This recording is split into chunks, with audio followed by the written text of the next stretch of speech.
करें। आज हमारा 7th डे है इस सेशन का और 7वें दिन सबसे पहला जो रिपोर्ट जिसके बारे में बात करेंगे वो है इम्यून सिस्टम, या आप कहें immune system analysis report card. यानी ये रिपोर्ट हमें आइडिया देती है, अंदाजा देती है कि हमारा इम्यून सिस्टम कैसा काम कर रहा है। और सबसे पहले बात करते हैं इम्यून सिस्टम क्या होता है। इम्यून सिस्टम मतलब हमारे शरीर की रोगों से लड़ने की क्षमता को हम बोलते हैं हमारी इम्यूनिटी। यानी कितने बेहतर तरीके से हमारी बॉडी के अंदर जब कोई भी भारी पार्टिकल आता है तो हमारी बॉडी उसको कितने अच्छे से रोक पाती है, that is called our immune system. और जब किसी का इम्यून सिस्टम कमजोर होता है तो उसमें क्या होता है, बहुत सारे इन्फेक्शन उसको होने की संभावनाएं बढ़ जाती है। लेकिन अगर किसी का इम्यून सिस्टम हेल्दी है तो मतलब उसको इन्फेक्शन कम होंगे, अगर हो भी गए तो वो बहुत जल्दी अपने आप को रिकवर कर लेता है। तो आइए सबसे पहले बात करते हैं इम्यून सिस्टम के अंदर जो पहला टेस्ट हमें मिलता है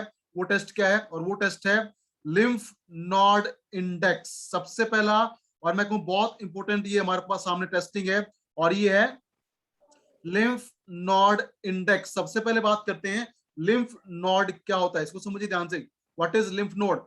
हमारा जो ब्लड होता है उस ब्लड के अंदर जो कलरलेस पार्ट होता है, यानी वो पार्ट जिसमें रंग नहीं होता, रंगहीन जो पार्ट होता है, उस रंगहीन पार्ट के अंदर पाए जाते हैं हमारे WBC यानी व्हाइट ब्लड कॉर्पसल्स। और वो कलरलेस पार्ट और WBC मिलके बनाते हैं हमारा लिम्फ। तो लिम्फ क्या है सर? आर के शर्मा, सॉरी एस के वर्मा जी, हमारा कलरलेस पार्ट प्लस WBC मिलके बनाते हैं हमारा लिम्फ। और लिम्फ क्या करता है? लिम्फ के अंदर होती है लिम्फ नोड, यानी लिम्फ के आप कहें एक तरह से क्लॉट कहें, गांठें कहें, वो क्या करती हैं, वो लिम्फ नोड हमारी पूरी बॉडी के अंदर, हमारी पूरी बॉडी के अंदर जो भी एंटीजन घुसते हैं, यानी जो भी भारी पार्टिकल घुसते हैं, जो भी बैक्टीरियाज हो, फंगस हो, वायरस हो, जब वो हमारी बॉडी के अंदर घुसते हैं, ब्लड में जाते हैं, तो ये लिम्फ नोड क्या करता है, उन भारी पार्टिकल्स को ये फिल्टर करने में हेल्प करता है, यानी उनको ये क्लीन कर देता है। तो अगर किसी का लिम्फ नोड फंक्शन डाउन हो जाए, कम जी। आए, तो क्या होगा, उससे होगा ये कि उनकी बॉडी में जब इन्फेक्शन होगा तो वो लिम्फ नोड है वो प्रॉपर्ली काम नहीं कर पाएंगी और उस एंटीजन को या उस भारी पार्टिकल को वो फिल्टर आउट नहीं कर पाएंगे। इससे क्या होगा, इससे इन्फेक्शन ज्यादा बढ़ जाएगा। तो अगर इसका वैल्यू डाउन आता है मतलब हमारा इम्यून सिस्टम कमजोर है। अगर लिम्फ नोड का जो मेजरमेंट है अगर वो कम आता है मतलब हमारा इम्यून सिस्टम कमजोर हो सकता है। लेकिन अगर लिम्फ नोड की वैल्यू ज्यादा आती है और बहुत ज्यादा आती है तो इंडिकेट करता है कि हमें ऑलरेडी इन्फेक्शन हो चुका है। और अगर ये लगातार बढ़ती रहे बढ़ती रहे बढ़ती रहे, कंट्रोल ना किया जाए, तो इंडिकेट करता है कि कैंसर प्रॉब्लम भी हो सकता है। क्योंकि कैंसर के अंदर भी लिम्फ नोड का क्या होता है, ओवर ग्रोथ हो जाता है बिकॉज ऑफ कैंसर। तो अगर इसका वैल्यू डाउन है लिम्फ नोड इंडेक्स का तो इम्यून सिस्टम कमजोर होगा। अगर वैल्यू ज्यादा है तो मतलब इंडिकेट करता है कि आपको इन्फेक्शन हो चुका है, इसलिए इसकी मात्रा बड़ी हुई आ रही है।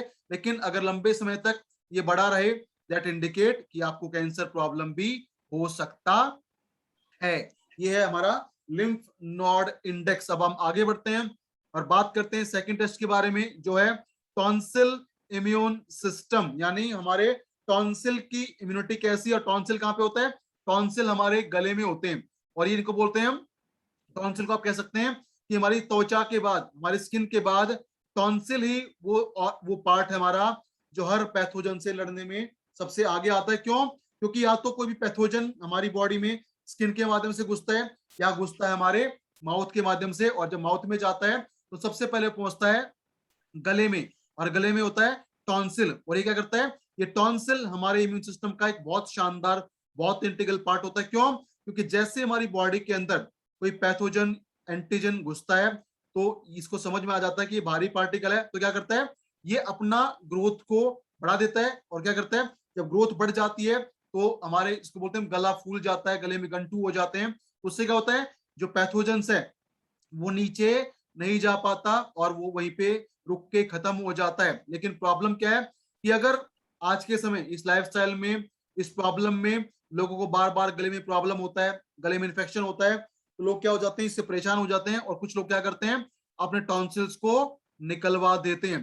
टॉन्सिल निकलवाना मैं कहूँ सबसे बड़ी बेवकूफी है, क्योंकि अगर किसी ने अपने टॉन्सिल निकलवा दिए मतलब उसकी बॉडी में कोई एंटीजन जाएगा, कोई पैथोजन जाएगा, माउथ में पहुंचेगा और सीधा बॉडी में एंटर कर जाएगा, कोई रुकावट उसके सामने नहीं आएगा। क्यों? क्योंकि टॉन्सिल क्या करते हैं, टॉन्सिल कोई भी एंटीजन जब हमारी बॉडी के अंदर घुसता है तो क्या करते हैं, उसको करते हैं एंगल्फ, यानी उसको निगल लेते हैं, उसको पकड़ लेते हैं और पकड़ के क्या करते हैं, यहाँ पे स्वेलिंग आ जाती है, और स्वेलिंग आती है तो वो पैथोजन, वो एंटीजन हमारी बॉडी में नीचे नहीं जा पाता और हम इन्फेक्शन से बच जाते हैं। तो गले में प्रॉब्लम होना ना, थ्रोट इन्फेक्शन होना, ये इंडिकेट करता है कि हमें इन्फेक्शन हुआ है।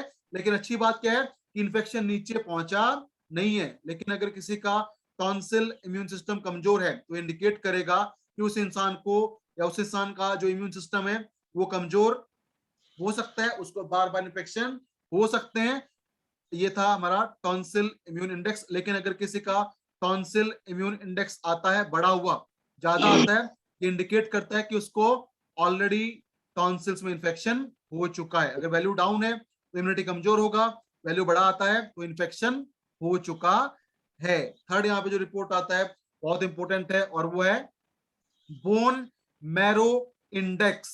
बोन मैरो इंडेक्स, ये बोन मैरो इंडेक्स क्या होता है, हमारी बॉडी के अंदर जो हड्डियां होती हैं उन हड्डियों का, बोन्स का जो सेंटर पार्ट होता है, जो केंद्र होता है, वहां पे पाया जाता है बोन मैरो। और ये क्या करता है, ये बोन मैरो, ये बोन मैरो बनाता है आरबीसीज, डब्ल्यूबीसीज और प्लेटलेट्स। डब्ल्यूबीसी, आरबीसी, प्लेटलेट बनाने में हेल्प करता है बोन मैरो, और साथ के साथ बनाता है बी सेल जो हमारी इम्यूनिटी को बढ़ाने में हेल्प करती हैं। तो अगर किसी का बोन मैरो इंडेक्स डाउन आता है तो उससे क्या होगा, उससे आरबीसीज कम बनेगा, डब्ल्यूबीसीज कम बनेगा, प्लेटलेट्स कम बनेगा और इम्यून सिस्टम हो जाएगा कमजोर। लेकिन अगर किसी का बोन मैरो इंडेक्स बढ़ा हुआ आता है, यानी उसके अंदर डब्ल्यूबीसी ज्यादा बन रही है, दैट इंडिकेट कि उसको कोई ना कोई इन्फेक्शन हो सकता है। तो वैल्यू डाउन है तो इम्यूनिटी कमजोर होगा, और वैल्यू ज्यादा आता है दैट इंडिकेट कि इन्फेक्शन हो चुका है। और जब बात करते हैं आरबीसीज का, आरबीसी क्या करती हैं, आरबीसीज हमारी पूरी बॉडी के अंदर ऑक्सीजन को कैरी करने में हेल्प करती हैं, डब्ल्यूबीसीज इम्यूनिटी को बढ़ाता है, और प्लेटलेट क्या करती है, प्लेटलेट कॉज करती है क्लॉटिंग, यानी वो खून को ज्यादा बहने से रोकने में हेल्प करती है और हमारी इम्यूनिटी को बढ़ा देती है। नेक्स्ट हमारे पास जो टेस्ट आता है वो है स्प्लीन इंडेक्स। स्प्लीन इंडेक्स, और स्प्लीन क्या है, स्प्लीन होता है हमारा जो स्टमक है, स्टमक के लेफ्ट साइड में पाया जाता है स्प्लीन। और ये क्या करता है, स्प्लीन हमारी बॉडी के अंदर आरबीसीज को बनाने में, प्रॉपर मेटाबॉलिज्म में उनका हेल्प करता है। उसके साथ साथ स्प्लीन इम्यूनिटी को भी बढ़ाने में हेल्प करता है। क्यों? क्योंकि आरबीसीज के अलावा स्प्लीन में बनते हैं एंटीबॉडीज जो हमारी इम्यूनिटी को बढ़ाने में हेल्प करते हैं। तो अगर किसी का स्प्लीन इंडेक्स कम है तो उसको आरबीसीज कम बनेगा, उसके अलावा एंटीबॉडीज कम बनेगा, और जब आरबीसी से एंटीबॉडी कम होगा तो बॉडी में बहुत सारे इन्फेक्शन हो सकते हैं। लेकिन अगर स्प्लीन इंडेक्स बहुत ज्यादा बढ़ जाए, यानी लेवल ऑफ एंटीबॉडीज बढ़ जाए, वो इंडिकेट करता है कि आपको ऑलरेडी इन्फेक्शन हो चुका है या हो सकता है। स्प्लीन वैल्यू डाउन है तो इम्यूनिटी कमजोर हो जाएगा, इम्यूनिटी हमारा वीक रहेगा। अगर वैल्यू ज्यादा आता है तो ये इंडिकेट करता है कि शायद आपको इन्फेक्शन हो सकता है। फिर हमारे पास टेस्ट आता है और वो है थाइमस इंडेक्स, यानी हमारा थाइमस कितना प्रॉपरली काम कर रहा है। और थाइमस क्या है, थाइमस अगेन एक बहुत इंपोर्टेंट ग्लैंड होता है जो बनाता है टी सेल। थाइमस बनाता है टी सेल जो हमारी इम्यूनिटी को बढ़ाने में हेल्प करते हैं। तो अगर किसी का टी सेल या थाइमस सेल कम बनेगा तो इम्यून सिस्टम कमजोर होगा। लेकिन अगर किसी का थाइमस इंडेक्स ज्यादा आता है, बढ़ा हुआ आता है, तो इंडिकेट करता है कि उसकी बॉडी में कोई ना कोई इन्फेक्शन हो सकता है। नेक्स्ट हमारे पास जो रिपोर्ट आता है वो आता है इम्यूनोग्लोबुलिन, और ये एक बहुत इंपॉर्टेंट रिपोर्ट है जो सीधा हमारे इम्यूनिटी को इंपैक्ट करता है। इम्यूनोग्लोबुलिन ये क्या होता है, इसको बोलते हैं आम भाषा में एंटीबॉडीज। जो एंटीबॉडीज होती हैं उनका साइंटिफिक नेम होता है इम्यूनोग्लोबुलिन। और ये क्या होता है, हमारी बॉडी के अंदर जब भी कोई इंफेक्शन होता है, कोई पैथोजन आता है, हर पैथोजन का जो सरफेस है, जो सतह होता है, उस सतह पे पाए जाते हैं डिफरेंट काइंड के एंटीजन। और उन एंटीजन को पहचान के हमारा इम्यून सिस्टम, हमारी बॉडी बनाती है उसके अगेंस्ट एंटीबॉडीज। तो क्या होता है, एक मान लीजिए ये एंटीजन है, अगर मैं कहूं ये एंटीजन है, ये प्रॉब्लम कॉज कर सकता है, तो बॉडी क्या करेगी, जब इन्फेक्शन हो जाएगा तो बॉडी पर्टिकुलरली इस एंटीजन के खिलाफ बनाएगी एक एंटीबॉडीज, और हमारी बॉडी के अंदर जो भी एंटीबॉडीज बनती हैं वो होती हैं वाई शेप। कैसा होता है सर, वाई शेप। अगर मैं ऐसा करूं, वाई शेप होती है एंटीबॉडीज। कैसी होती है एस के वर्मा जी, वाई जी शेप। जो भी एंटीबॉडीज होती हैं वो वाई शेप होती हैं। वाई क्या आकार की होती है, उसमें क्या होता है, एक बेस होता है और दो जी होते हैं उनके स्ट्रिंग या कहें उसके स्प्रिंग। एक स्प्रिंग जो होता है उसके अंदर जो अमीनो एसिड कोडिंग है वो फिक्स रहता है, और दूसरे में होता है वेरिएबल कोडिंग, यानी ऐसी कोडिंग होती है जो पर्टिकुलरली उस एंटीजन को पकड़ने में हेल्प करती है। क्या करता है, ये यहाँ पे एंटीबॉडीज बनेगी और एंटीजन को पकड़ेगी और पकड़ के उसको बॉडी से बाहर निकाल देंगे, न्यूट्रलाइज कर देंगे। तो ये क्या करेगा, ये हमारी बॉडी से टॉक्सिन्स को कहें या एंटीजन को बाहर निकालने में हेल्प जी करता है इम्यूनोग्लोबुलिन। तो अगर किसी का बॉडी के अंदर इम्यूनोग्लोबुलिन का मात्रा या इंडेक्स कम आता है, वो इंडिकेट करता है कि उसका इम्यून सिस्टम कमजोर हो सकता है। लेकिन अगर किसी का इम्यूनोग्लोबुलिन का लेवल ज्यादा आता है तो वो इंडिकेट करता है कि इन्फेक्शन शायद हो चुका है। है।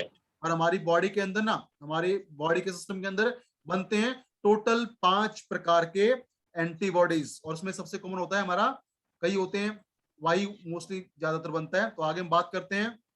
नेक्स्ट जो हमारे पास टेस्ट आता है वो है रेस्पिरेटरी इम्यून इंडेक्स, यानी हमारा रेस्पिरेटरी सिस्टम कितना अच्छे से काम कर रहा है, उसका इम्यूनिटी कैसा है। अगर इसका वैल्यू डाउन आता है मतलब हमें रेस्पिरेटरी प्रॉब्लम या इन्फेक्शन हो सकते हैं, हमारी इम्यूनिटी कमजोर हो सकती है, हमें बार बार गले में खराश होगी, गले में इन्फेक्शन होगा, विंड पाइप में प्रॉब्लम होगा, और हो सकता है अस्थमा का प्रॉब्लम भी। लेकिन अगर रेस्पिरेटरी इम्यून इंडेक्स आता है बढ़ा हुआ तो इंडिकेट करता है कि आपको ऑलरेडी इन्फेक्शन शायद हो चुका है, इसलिए इसकी वैल्यू बढ़ी हुई आती है। वैल्यू गिरना बढ़ना दोनों प्रॉब्लम है। वैल्यू अगर नॉर्मल रहेगी मतलब इम्यून सिस्टम अच्छे से काम कर रहा है। और नेक्स्ट हमारे पास जो आता है टेस्ट वो बड़े कमाल का है, और वो है गैस्ट्रो इंटेस्टाइनल इम्यून इंडेक्स, यानी हमारे गैस्ट्रिक और पेट और आंतों का इम्यूनिटी कैसा है। और हमने साथ बात भी किया था कि हमारी बॉडी के अंदर जो मैक्सिमम बीमारियां होती हैं उनका कारण होता है हमारा खराब डाइजेशन, हमारी खराब गैस्ट्रो इंटेस्टाइन का हेल्थ। और ऐसा मानते हैं पुराने समय से, अगर हम अपने पेट को ठीक कर लें, हमारा डाइजेशन हेल्दी हो जाए, तो 90% प्रॉब्लम से हम अपने आप को बचा सकते हैं। और ये रिपोर्ट हमें बताती है कि हमारे पेट का और आंतों का इम्यूनिटी कैसा है। अगर पेट पेट का और आंतों का इम्यून सिस्टम कमजोर होगा तो क्या होगा, हमें बार बार इन्फेक्शन फेस करना पड़ सकता है। और अगर किसी का गैस्ट्रो इंटेस्टिनल इंडेक्स ज्यादा आता है तो इंडिकेट करता है कि शायद इन्फेक्शन हो चुका है।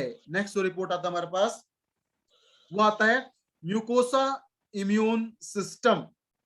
म्यूकोसा इम्यून सिस्टम यानी हमारी बॉडी के अंदर म्यूकस का इम्यूनिटी कैसा है, यानी म्यूकस कितना अच्छे से काम करे। क्यों, क्योंकि हमारी पूरी बॉडी की बात करते हैं ना, तो पूरी बॉडी में इम्यूनिटी का एक बहुत जरूरी पार्ट होता है, इसको बोलते हैं म्यूकस। आम भाषा में कहें तो आप बलगम कह सकते हैं।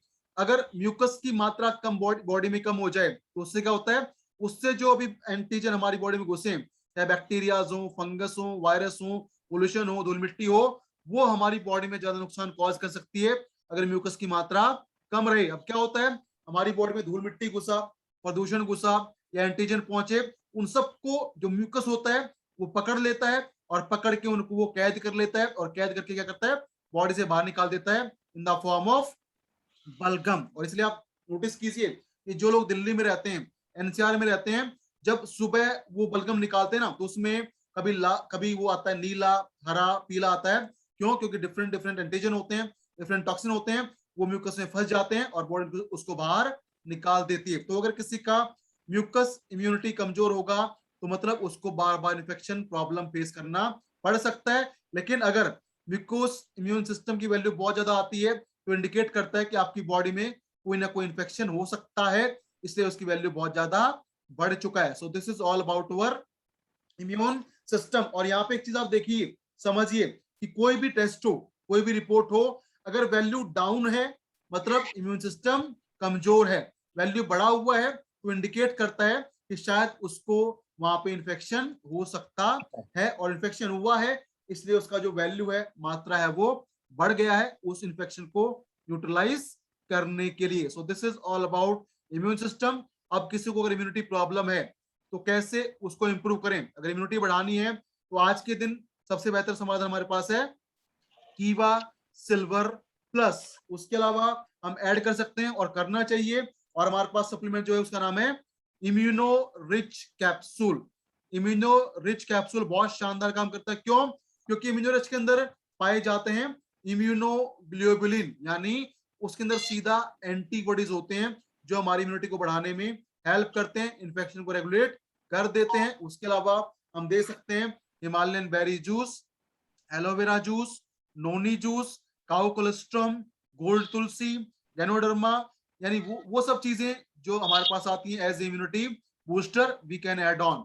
उसके अलावा हम अल्फा अल्फा भी यहाँ पे ऐड ऑन कर सकते हैं, लेकिन जरूरी है अगर बजट अफोर्ड करता है तो दीजिए कीवा सिल्वर प्लस, अगर बजट नहीं है तो दीजिए इम्यूनोरिच कैप्सूल, और साथ में ऐड ऑन कर दीजिए हिमालयन बेरी या एलोवेरा जूस या नोनी जूस, गोल्ड तुलसी, या आप ऐड कर सकते हैं अल्फा अल्फा पाउडर, ताकि इम्यून सिस्टम शानदार काम करता रहे और जो इन्फेक्शन हो गए हैं वो कंट्रोल हो जाए और बॉडी इतनी इतनी काबिल बन जाए कि बॉडी के अंदर जो कोई एंटीजन आए तो बॉडी इसको न्यूट्रलाइज कर सके। So this is all about immune system report card. अब हम आगे बढ़ते हैं और बात करते हैं सेकंड रिपोर्ट कार्ड आज के दिन का, और वो है हमारे सामने विटामिन।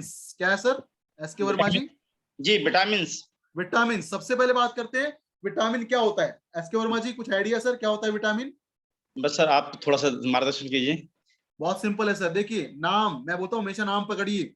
विटामिन, वाइटा मतलब वाइटल, अमीन मतलब amino acid, vital amino acid को बोला जाता है विटामिन, यानी हमारी बॉडी के लिए जो जरूरी अमीनो एसिड होते हैं ना उनको बोलते हैं शॉर्ट में विटामिन। और यहाँ पे हमारी बॉडी को चाहिए होते हैं दो प्रकार के विटामिन, एक को बोलते हैं फैट सॉल्युबल, दूसरा होता है वाटर सॉल्युबल।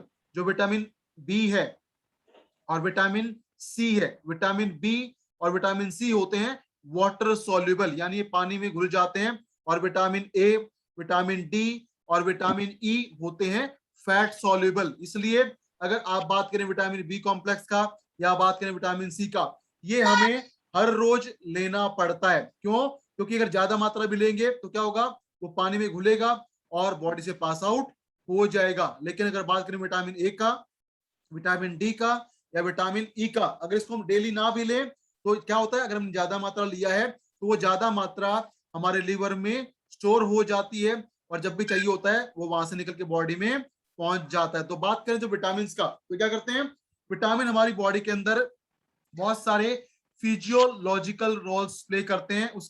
उसके अलावा इम्यूनिटी को बढ़ाते हैं, सेल्स को हेल्दी रखते हैं, हमारे एनर्जी लेवल को बूस्टअप करते हैं, डाइजेशन को बेहतर करते हैं। तो सबसे पहले बात करते हैं विटामिन ए। विटामिन ए को बोलते हैं साइंटिफिकली, इसका नाम होता है रेटिनॉल। विटामिन ए को बोलते हैं रेटिनॉल, और निकाला शब्द कहां से, रेटिना से, यानी आंखों में मौजूद रेटिना से निकाला गया है रेटिनॉल। यानी सीधा ये बताता है कि विटामिन ए अगर आप यूज करते हो तो उससे क्या होगा, उससे हमारे जो आईज की हेल्थ है, जो आंखों का स्वास्थ्य है, वो बहुत शानदार बना रहेगा। आपका विजन, आपकी सेट अच्छी रहेगी अगर आप लेंगे ज्यादा मात्रा विटामिन ए का। लेकिन अगर कम लेंगे तो आपकी आई सेट कमजोर हो सकती है और आपको आईज प्रॉब्लम फेस करना पड़ सकता है। उसके अलावा विटामिन ए क्या होता है, विटामिन ए एक बहुत ही शानदार होता है एंटीऑक्सीडेंट, जो हमारी बॉडी के अंदर सेल्स के अंदर डैमेज को कम करता है और फ्री रेडिकल को बाहर निकाल के इम्यूनिटी को बढ़ा देता है, विटामिन ए। उसके अलावा विटामिन ए हमारी स्किन को हेल्दी बनाता है। अब बात करते हैं विटामिन बी का। विटामिन बी को बोलते हैं, इसमें बहुत सारे विटामिन आते हैं। सबसे पहले बात करते हैं विटामिन बी1, बी2, बी3, बी6 और विटामिन बी12। विटामिन बी1 को बोलते हैं थियामिन, साइंटिफिकली इसको बोलते हैं थियामिन। ये क्या करता है, ये हमारी बॉडी के अंदर हम जो भी खाना खाते हैं उस खाने को एनर्जी में कन्वर्ट करने में हेल्प करता है विटामिन बी1। तो अगर किसी की बॉडी के अंदर विटामिन बी1 कम हो जाएगा तो क्या होगा, उसके बॉडी में एनर्जी लेवल डाउन हो जाएगा। वो खाना खाएगा फिर भी खाने से प्रॉपर एनर्जी नहीं बनेगी। This is the role of vitamin B1 जिसको बोलते हैं थियामिन। फिर आता है हमारे पास विटामिन B2 जिसको बोलते हैं राइबोफ्लेविन। ये क्या करता है, ये हमारी बॉडी में एनर्जी तो बनाता है, एनर्जी के अलावा ये हमारी बॉडी के लिए काम करता है एज एन एंटीऑक्सीडेंट, यानी हमारी बॉडी को, हमारी बॉडी सेल्स को डैमेज से बचाने में भी हेल्प करता है vitamin B2 riboflavin. Vitamin B3 को बोलते हैं नियासिन, और नियासिन बहुत इंपॉर्टेंट होता है हमारी बॉडी की सेल्स के लिए, और सेल्स के अंदर भी मौजूद डीएनए जो होता है, अगर डीएनए में कोई प्रॉब्लम है तो डीएनए को हेल्दी करने का काम करता है हमारा नियासिन। तो नियासिन कम होगा तो सेल डैमेज हो सकती है, डीएनए प्रभावित हमारा हो सकता है, उसके अलावा एनर्जी लेवल भी डाउन हो जाता है। विटामिन B6 को बोलते हैं pyridoxine. Vitamin B6 is called pyridoxine. ये क्या करता है, ये खाने को पचाने में हेल्प करता है, उसके अलावा ये हेल्प करता है in the formation of RBCs, RBC बनाने में हेल्प करता है पायरिडॉक्सिन। तो अगर ये कम होगा तो आरबीसी का लेवल या कहीं रेड ब्लड सेल का वैल्यू, मात्रा बॉडी में कम हो सकता है और हो सकता है एनेमिक प्रॉब्लम। और लास्ट में आता है विटामिन बी के अंदर, और जो आता है विटामिन B12। और विटामिन B12 एक सबसे ज्यादा नोन विटामिन बी होता है जिसको बोलते हैं मिथाइल कोबालामाइन। क्या बोलते हैं sir? Methyl cobalamin, methyl cobalamin. अब देखिए दो चीजें आती हैं यहाँ पे। जो विटामिन B2 होता है वो होता है दो प्रकार का, दो टाइप का होता है। एक होता है मिथाइल कोबालामाइन, दूसरा होता है साइनो कोबालामाइन। अगर आप यूज करते हैं साइनो कोबालामाइन तो वो आपके लिए किसी काम का नहीं है, दैट इज यूजलेस, हमारी बॉडी में इसका कोई फायदा नहीं है। लेकिन अगर आप लेते हैं मिथाइल कोबालामाइन तो उससे क्या होता है, उससे हमारा जो नर्वस सिस्टम है या बॉडी के अंदर जो न्यूरोट्रांसमीटर्स हैं, जो हमारी नर्वस हेल्थ है, वो बहुत शानदार हो जाती है। और यही कारण है कि जब एज बढ़ती है और होते हैं नर्वस डिसऑर्डर, नर्वस प्रॉब्लम आती है, तो दिया जाता है विटामिन B12 का सप्लीमेंट। लेकिन वो होना चाहिए कौन सा?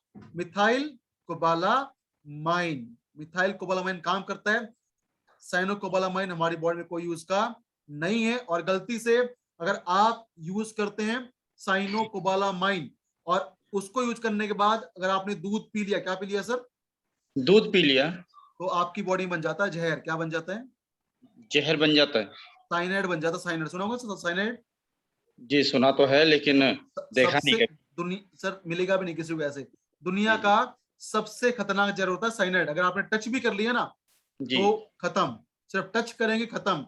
और अगर आपने यूज किया है साइनोकोबालामाइन और पी लिया दूध तो बॉडी बन जाता है साइनाइड और इंसान की डेथ हो जाती है। इसलिए ना हमारे आयुर्वेदा में, आयुर्वेदा बोलता है कि बहुत सारी चीजें ऐसी होती हैं कि अगर आप ये करते हैं तो साथ साथ दूध का इस्तेमाल नहीं करना, क्योंकि उससे क्या होता है, उससे बन जाता है साइनाइड बॉडी के अंदर जो हार्मफुल होता है। तो हमें लेना है वो विटामिन B12 जहां पे क्या मिले, मिथाइल कोबालामाइन, ताकि हमारा नर्वस सिस्टम हेल्दी रहे, हमारा बॉडी का कोऑर्डिनेशन शानदार है, हमारी बॉडी की एक्टिविटीज फिजियोलॉजी शानदार बनी रहे। अब आगे बढ़ते हैं और बात करते हैं नेक्स्ट विटामिन का, जो है विटामिन C। और ये इसके बारे में सब जानते हैं, विटामिन C को बोलते हैं एस्कॉर्बिक एसिड, और ये है एक बहुत ही पावरफुल एंटीऑक्सीडेंट जो हमारी बॉडी के सेल्स को फ्री रेडिकल नुकसान से बचाता है, इम्यूनिटी को बढ़ाता है, कोलेजन को बचाता है, स्ट्रेस को कम करता है। उसके साथ साथ बॉडी के अंदर जो डेट्यूरेशन होती है, डैमेज होते हैं, तोड़फोड़ होता है, उसको रेगुलेट करता है विटामिन C। नेक्स्ट हमारे पास आता है विटामिन D3, और आप सब जानते हैं इसके बारे में। अगर विटामिन D3 हमारी बॉडी में कम हो जाए तो क्या होगा? कैल्शियम एब्जॉर्प्शन प्रभावित होगी, calcium, magnesium, phosphorus completely absorb नहीं होगा। उसके साथ साथ अगर हमारे शरीर के अंदर विटामिन डी की मात्रा कम हो जाए, ब्लड में विटामिन डी कम हो जाए, तो उससे क्या होता है? उससे कैंसर, बीपी और शुगर होने की संभावनाएं भी बढ़ जाती है। अगर हमारे ब्लड में विटामिन डी की मात्रा कम हो जाए तो कैंसर, बीपी और शुगर होने की संभावनाएं बढ़ जाती हैं। इसलिए हम बोलते हैं कि विटामिन डी आपको लेना चाहिए ताकि आपका इम्यून सिस्टम हेल्दी बना रहे, आपकी हड्डियां मजबूत रहें, आपके नाखून, आपके दांत, आपके बाल मजबूत रहें। उसके साथ साथ अगर आप विटामिन डी की मात्रा पूरी लेते रहेंगे तो आप अपने आप को कैंसर से, हार्ट प्रॉब्लम से और डायबिटीज से अपने आप को आप बचा पाएंगे। This is the role of vitamin D3। Next हमारे पास जो विटामिन आता है वो है विटामिन ई, और इसको बोलते हैं, याद है किसी को सर, क्या बोलते हैं? इसको बोलते हैं मेल फर्टिलिटी फैक्टर। मेल जी फर्टिलिटी फैक्टर यानी पुरुषों के अंदर चाहे स्पर्म काउंट हो, स्पर्म की मोबिलिटी हो, या स्पर्म का जो लिक्विफाइंग टाइम हो, उन सबको बढ़ाने में हेल्प करता है विटामिन ई। यानी इंसानों के लिए, मेल्स के लिए बहुत इंपॉर्टेंट होता है। उसके साथ साथ विटामिन ई होता है एक बहुत ही पावरफुल एंटीऑक्सीडेंट, जो हमारी बॉडी को, हमारी बॉडी के ऑर्गन्स को, सेल को नुकसान से बचाता है। उसके साथ साथ विटामिन ई क्या करता है, ये हमारे स्किन को बनाता है हेल्दी। तो जो भी आपको स्किन प्रॉब्लम है, रिंकल्स है, ड्राई स्किन है, आप ले सकते हैं विटामिन ई का सप्लीमेंट। उसके बाद हमारे पास लास्ट में आता है, इसको बोलते हैं विटामिन के के। इसको बोलते हैं क्लॉटिंग फैक्टर। अगर हमारी बॉडी के अंदर विटामिन के की मात्रा कम हो जाए तो हमारा ब्लड लंबे समय तक बहता रहेगा, वो जमेगा, थक्का खून का नहीं बनेगा। उससे क्या होगा, लॉस ऑफ ब्लड बॉडी में ज्यादा हो सकता है, और हो सकता है में बहुत सारा प्रॉब्लम। तो विटामिन के को बोलते हैं क्लॉटिंग फैक्टर। कम होगा तो क्लॉटिंग लेट से होगा, ब्लड का फ्लो ज्यादा होगा, खून ज्यादा बाहर निकलेगा, और प्रॉब्लम हमें फेस करना पड़ सकता है। है। तो this is all about vitamin. Vitamin कमी हो जाती है, तो विटामिन को पूरा करने के लिए जो बेस्ट सप्लीमेंट है, जो विटामिन ए, बी कॉम्प्लेक्स, सी, ई, के आपको सब देगा, वो सप्लीमेंट हमारे पास बहुत प्रीमियम है। उसका नाम है डेली प्लस टैबलेट। क्या है sir? Daily plus tape. Daily plus tablet ना, मैं कहूँ मल्टीविटामिन का, विटामिन का सबसे शानदार हमारे पास सोर्स है, जिसमें 80 अलग अलग प्रकार की जड़ी बूटियां, पौधे, वनस्पति से निकाला गया है विटामिन का एक्सट्रैक्ट, जो हमारी बॉडी को हेल्दी बनाने में सपोर्ट करता है। उसके साथ साथ आप ले सकते हैं, ऐड ऑन कर सकते हैं हिमालयन बेरी जूस, या नोनी जूस, या एलोवेरा जूस, या मल्टीविटामिन टैबलेट आप ऐड ऑन कर सकते हैं, ताकि आपकी बॉडी में विटामिन की कमी ना रहे। लेकिन अगर विटामिन डी कम हो जाता है तो उसके लिए हमारे पास है सोलर एनर्जी ड्रॉप, या विटामिन D3 का टैबलेट। सोलर एनर्जी ड्रॉप या विटामिन D3 का टैबलेट, ताकि बॉडी में उसकी डेफिशिएंसी ना रहे। Clear sir? Yes sir. This is all about vitamin. अब हम आगे बढ़ते हैं और बात करते हैं नेक्स्ट रिपोर्ट के बारे में, जो हमारे पास आता है कोएंजाइम। क्या है सर? जी कोएंजाइम। कोएंजाइम, फिर से नाम जी पकड़िए सर। को मतलब सहायक, हेल्पर। किसका हेल्पर? एंजाइम का। हमारी जाइम का। बॉडी के अंदर जो एंजाइम होते हैं, उन एंजाइम के काम को जो सपोर्ट करता है, हेल्प करता है, दैट इज कॉल्ड कोएंजाइम। और सबसे पहला जो यहाँ पे कोएंजाइम है वो है निकोटिनामाइड। क्या है सर? निकोटामाइन। निकोटिनामाइड। और ये निकला है नियासिन से। किससे निकला है सर? नियासिन। नियासिन। नियासिन मतलब विटामिन B3, जो हमारी सेल्स को और सेल के डीएनए को नुकसान से बचाता है। तो अगर किसी के अंदर निकोटिनामाइड की मात्रा कम हो जाएगी तो क्या होगा, उसका जो बॉडी का सेल्स है उसका रीजनरेशन रुक जाएगा, डीएनए प्रभावित हो जाएगा, और जब डीएनए डैमेज होगा तो बॉडी में बहुत सारी प्रॉब्लम फेस करना पड़ सकता है। इसको बोलते हैं विटामिन B3, जो हमने अभी बात किया था। नेक्स्ट हमारे पास आता है बायोटिन। क्या है सर? बायोटिन। और ये बहुत ज्यादा बिकने वाला सप्लीमेंट होता है बायोटिन, स्पेशली अगर किसी को है हेयर प्रॉब्लम। कौन सा प्रॉब्लम सर? Hair problem. बालों की समस्या कोई भी हो, बालों का टूटना, झड़ना, समय से पहले सफेद हो जाना, गिर जाना, उन सबको कंट्रोल करता है बायोटिन। क्यों? क्योंकि ये हमारे जो बॉडी के अंदर जीन्स होते हैं, ये जी जीन्स को रेगुलेट करता है बायोटिन। इसको बोलते हैं विटामिन B7। क्या बोलते हैं इसको सर? Vitamin E7। E7 नहीं सर, B7। जी विटामिन B7 को बोलते हैं बायोटिन, जो हमारी हेयर हेल्थ को अच्छा करता है। उसके साथ साथ ये हमारी बॉडी का जो मेटाबॉलिज्म है उसको रेगुलेट करता है, और बॉडी के अंदर हेल्प करता है in the production of energy. तो ये कम होगा, एनर्जी कम बनेगी, मेटाबॉलिज्म डाउन होगा, और हमारे बाल टूटने की समस्या बहुत ज्यादा हमें फेस करना पड़ सकता है। Clear sir? Okay sir. फिर आता है पेंटोथेनिक एसिड। पेंटोथेनिक एसिड को बोलते हैं हम विटामिन B5। क्या बोलते हैं? हम बोलते हैं विटामिन B5। B5 को बोलते हैं पेंटोथेनिक एसिड। पेंटोथेनेट बोलते हैं कोई इसको। ये क्या करता है, ये हमारी बॉडी के अंदर एनर्जी प्रोडक्शन में हेल्प करता है, और क्या करता है, हमारी बॉडी के अंदर जो न्यूरोट्रांसमीटर होते हैं उनके सिग्नल को प्रॉपर करता है पेंटोथेनिक एसिड और हेल्प करता है in the formation of RBC. तो कम होगा तो आरबीसी कम बनेगी, सेल का हेल्थ खराब रहेगा और बॉडी के अंदर रहेगा एनर्जी का डेफिशिएंसी। लास्ट अगला हमारे पास जो आता है रिपोर्ट में वो आता है फॉलिक फॉलिक एसिड। एसिड। और फॉलिक एसिड बहुत इंपॉर्टेंट है, क्यों? क्योंकि ये क्या करता है, ये हमारी बॉडी के अंदर हमारा जो नर्वस सिस्टम है उसको जी। ये रेगुलेट करने में हेल्प करता है। उसके अलावा एक हमारे पास चीज आती है, बोलते हैं CNS। क्या बोलते हैं sir? CNS। Central nervous system. उस सेंट्रल नर्वस सिस्टम की जो प्रोग्रामिंग है, जो कार्यकलाप है, जो सिग्नलिंग है, उसको बेहतर करता है फॉलिक एसिड। यानी नर्वस सिस्टम के लिए बहुत शानदार होता है सप्लीमेंट। लेकिन जब बात करते हैं फॉलिक एसिड का, तो फॉलिक एसिड के एक ऐसा सप्लीमेंट है जो दिया जाता है गर्भवती महिलाओं को। किनको सर? गर्भवती महिलाओं को। और वो महिला जो गर्भवती हैं, पहले 3 महीने, गर्भ धारण के पहले 3 महीने में दिया जाता है सिर्फ और सिर्फ फॉलिक एसिड। क्या देते हैं?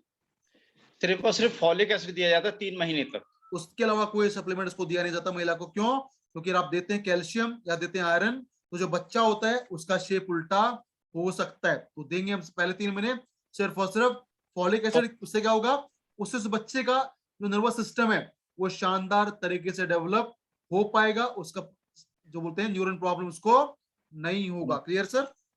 Okay sir. नेक्स्ट हमारे पास जो कोएंजाइम आता है वो बहुत इंपॉर्टेंट, आप सब जानते हैं उसके बारे में। वो कोएंजाइम Q10। कोएंजाइम Q10 ये हमारे हार्ट हेल्थ को अच्छा करता है, बहुत शानदार होता है, एंटीऑक्सीडेंट। उसके अलावा ये क्या करता है? ये हमारी बॉडी के अंदर हेल्प करता है in the production of energy. क्या बनाता है सर ये? एनर्जी। एनर्जी। इसको समझना बहुत इंपॉर्टेंट है सर, समझिए, क्योंकि हमारे पास ये बहुत शानदार सप्लीमेंट है। तो बात करें जब कीवा कोएंजाइम Q10 का, तो देखिए क्या जी। होता है।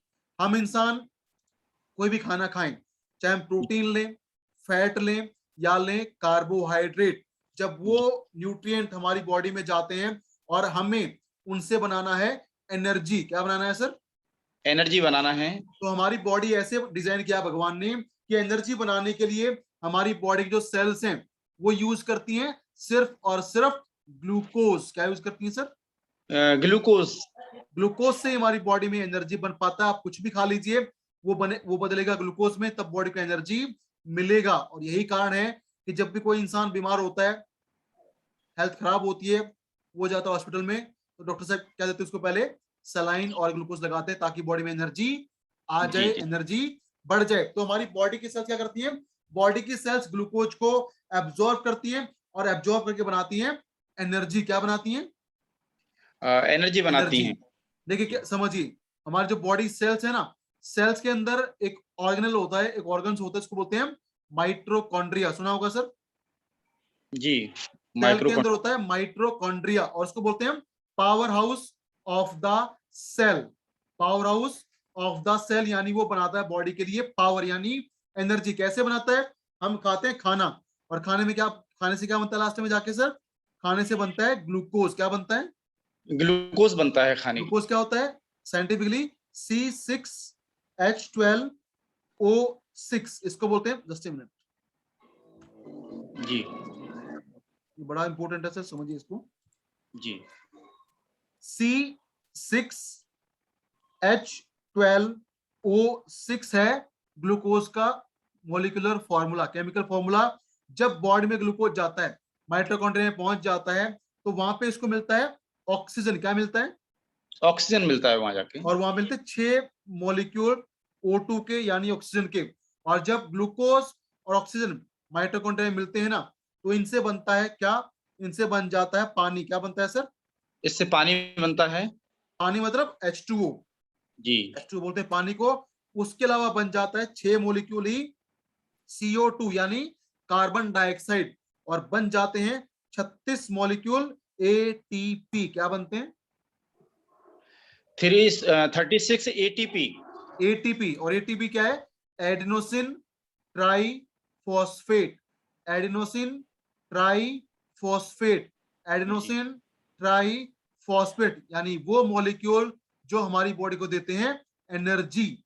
लेकिन इस प्रोसेस को पूरा होने के लिए, ये जो काम पूरा होना है ना, यहाँ पे ऑक्सीजन मिल गया तो ये काम पूरा नहीं होगा। ये काम तभी पूरा होगा जब माइटोकॉन्ड्रिया में जाएगा कोएंजाइम Q10, कौन जाएगा सर? Q10। जब कोएंजाइम Q10 मिलेगा ना माइटोकॉन्ड्रिया को ग्लूकोज जी। ऑक्सीजन के साथ, तो बनेगा एटीपी।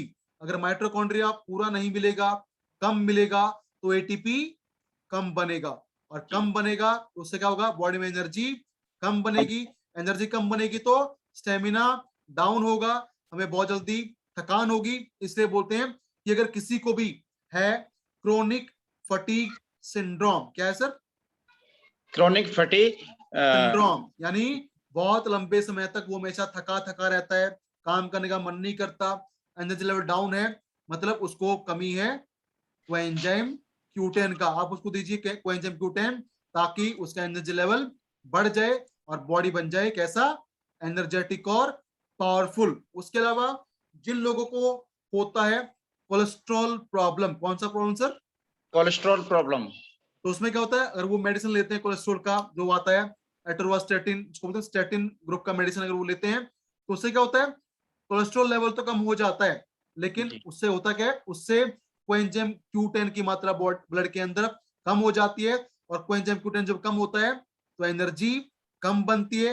एनर्जी कम बनती है तो उस इंसान को हमेशा थकान रहती है। इसलिए जिसको कोलेस्ट्रॉल प्रॉब्लम होता है और वो लेता है मेडिसिन, वो हमेशा थका रहता है। उसको आप जीना चढ़ा दो, उसका सांस खुल फूल जाएगा। जाता है। तो जिसको कोलेस्ट्रॉल प्रॉब्लम है उसको देना चाहिए हमें कीवा कोएंजाइम Q10। जिसका एनर्जी लेवल डाउन, उसको देना चाहिए कीवा कोएंजाइम Q10। जिसको हार्ट प्रॉब्लम है, बीपी प्रॉब्लम है, कोलेस्ट्रॉल प्रॉब्लम है, एनर्जी लेवल डाउन है, दीजिए कीवा कोएंजाइम Q10 ड्रॉप, ताकि उसका हार्ट अच्छा रहे, कोलेस्ट्रॉल बीपी मैनेज रहे, और बॉडी में कोई कमजोरी ना रहे, एनर्जी लेवल शानदार उसका बन जाए। Clear sir? Okay sir. तो this is all about coenzyme Q10। अब हम आगे बढ़ते हैं और बात करते हैं नेक्स्ट कोएंजाइम का, जो है ग्लूटाथियोन। क्या है सर? ग्लूटाथियोन, ग्लूटा जी। कभी सुना है सर इसके बारे में? नो सर, बताइए। ग्लूटाथियोन सर बहुत इंपॉर्टेंट कोएंजाइम है, और ये चाहिए होता है हमारे लिवर को। किसको? हमारे लीवर को चाहिए ये होता है। लिवर की हेल्थ के लिए बहुत शानदार कोएंजाइम होता है। अगर ये हमारे बॉडी में रहे, लिवर में रहे, तो उससे क्या होता है? हमारे लिवर में डैमेज, नुकसान नहीं होता। लिवर के अंदर जो प्रॉब्लम आती है वो हमें नहीं होंगी अगर ग्लूटाथियोन की मात्रा लिवर में कम ना हो। ये क्या होता है? दिस इज स्पेशल एंटीऑक्सीडेंट जो काम करता है हमारे लिवर पे, और ये लिवर को बचाता है खराब होने से, फैट सिरोसिस को ये रोकता है, लिवर को करता है रीजनरेट, और बचाता है लिवर को डैमेज से या नुकसान से। Clear sir? Okay sir. So this is all about all about coenzyme Q10 reports। और अगर यहाँ पे निकोटिनामाइड, बायोटिन, पेंटोथेनिक एसिड कम है तो हम देंगे डेली प्लस टैबलेट, या हिमालयन बेरी जूस, या देंगे नोनी प्लस जूस, या देंगे मल्टीविटामिन टैबलेट। लेकिन अगर फोलिक एसिड कम है तो हमारे पास आता है अलग से फॉलिक एसिड का टैबलेट, वो देंगे हम सुबह शाम। कोएंजाइम Q10 कम है तो कोएंजाइम Q10 ड्रॉप सुबह और शाम को खाली पेट। और अगर ग्लूटाथियोन कम है तो इसको बढ़ाने के लिए हम देंगे अकाई बेरी जूस। क्या देंगे सर? Acai berry juice. उसके अलावा हम देंगे मिल्क थिसल ड्रॉप। दो ये जी। चीज आती हैं जो हमारे लिवर में बढ़ाती है level of glutathione. So this is all about coenzyme report analysis card. तो सर यहाँ पे कंटिन्यू करना है, रुकना है? आर के शर्मा जी, बस रुकना है सर। Thank you. रुकना है? Okay sir, so thank you very much. बहुत ही ये